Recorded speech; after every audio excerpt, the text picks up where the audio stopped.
हिन सिंधी काव्य गोष्ठी प्रोग्राम सां जुड़ियल सभिनी दर्शकनि खे जय झूलेलाल, नमस्ते।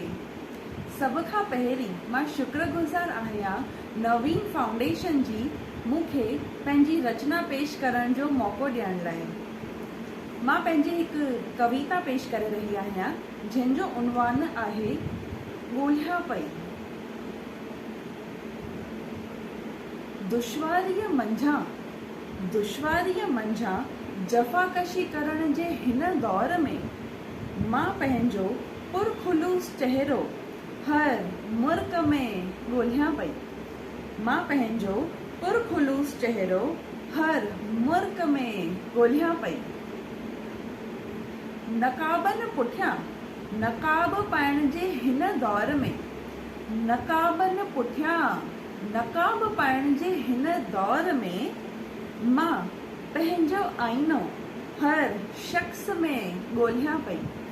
मां पंहिंजो आईनो हर शख़्स में ॻोल्हियां पई। सीर सां सीर मिली समुझ सॾाइण जे हिन दौर में सीर सां सीर मिली समुझ सॾाइण जे हिन दौर में मां पंहिंजे लाइ पाणी हर समुंड में ॻोल्हियां पई।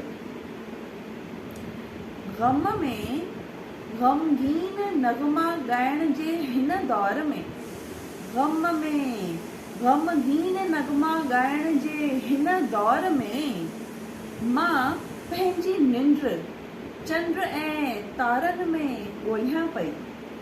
मां पंहिंजी निंड चंड ऐं तारनि में ॻोल्हियां पई।